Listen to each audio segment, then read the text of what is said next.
The most memorable day is why I came here, and I grew up in Springfield, and I didn't really know much about Memorial, but unfortunately about 6 years ago I had a family friend who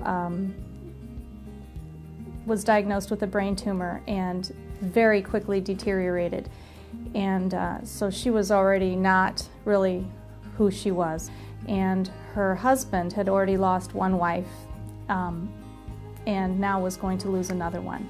So she was admitted here, and I walk into Memorial and I was blown away. I wasn't even in the room, and I could hear how kindly the staff was talking to Linda, and Linda wasn't really even responding at that point. And that wasn't just one day, one shift, it was consistently. It was the neuro floor, and they were wonderful to her and wonderful to each other. And I said, if I'm going to work at a hospital, I'm going to work at Memorial. And so I applied, and they wonderfully accepted me onto admission and testing. So that was incredibly memorable for me, that I knew nothing of this place, and it was so warm and so wonderful to a person who wasn't even responding. She wasn't a VIP. She was not related to anybody, and it was a really, really wonderful thing for me to see, and it's where I wanted to be. My most memorable day here at Memorial Medical Center was October 1999. Come into work, a regular day at work. I have lunch. After lunch, my boss come to me, tell me she has some papers for me to fill out. I go back to the office, get the papers. I go, I've already filled these papers out before. She say, well, I need you to fill them out again. Okay, I fill the papers out. She come back by the time it took me to fill them out. And we go back out. Kept walking. Get to where the silverware is at. I look up, there's Mr. Curtis. This big red and white sign says Victoria. I take off and go to running. So he come behind me. We go back to the center of the cafeteria where I had family and friends, co-workers, all there saying congratulations.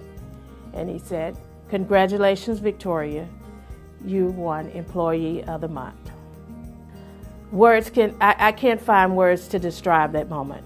All I could do was cry and ask, why did somebody tell me?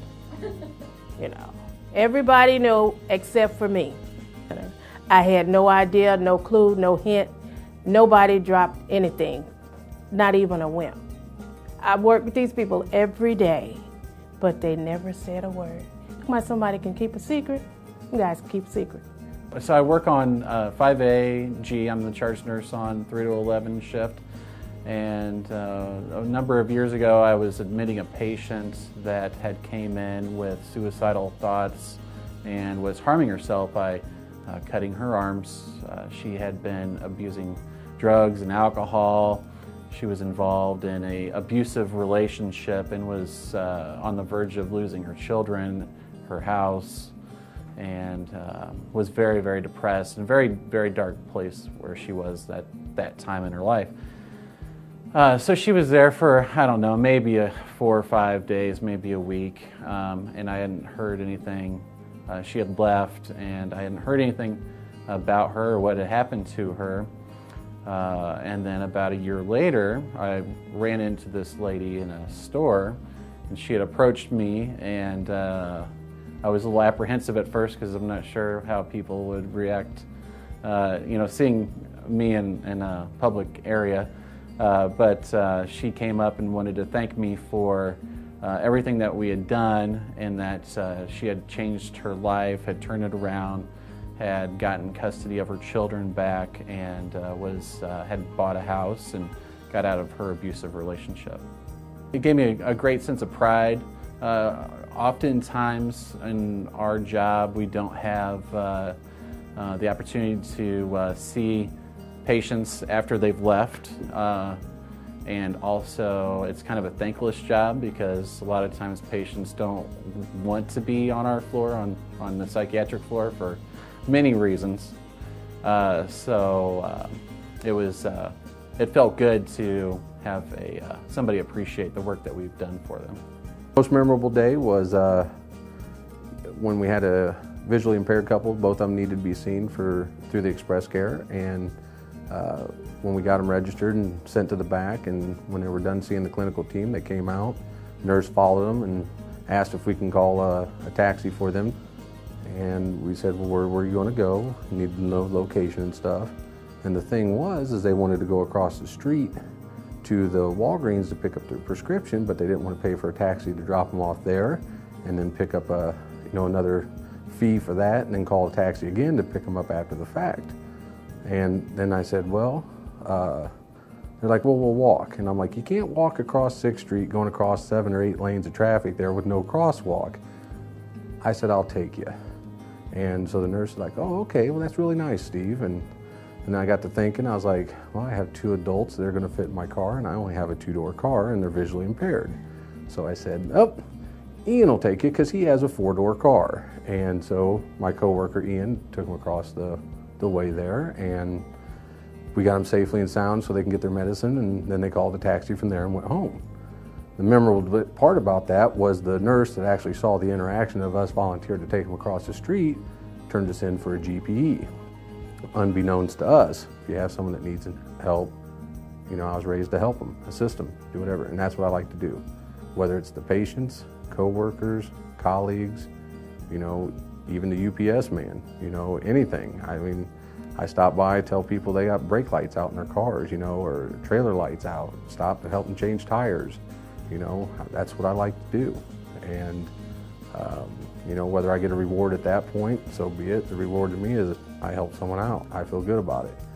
And when you get praise from a company, for doing what I think is just common courtesy, everyday things, then that's wonderful. It gives me a sense of pride to be working in a magnet hospital, an establishment that strives for excellence. That's important to me because I want to be a part of something bigger than just what I'm doing. My job, I feel, in this whole organization is to make people laugh. And that's what I like to do to ease the stress. No one likes going to a hospital. No one likes going to a doctor's office and you're not feeling good. You don't want to sit there and listen to the screaming kids or anything like this. But if I can make you smile in that 5 minutes I have you in front of me for registration, I've done my job. You never know when or what's going to happen to you and what position that you're going to be in. Even though you think that you're doing your best, there's always room for improvement.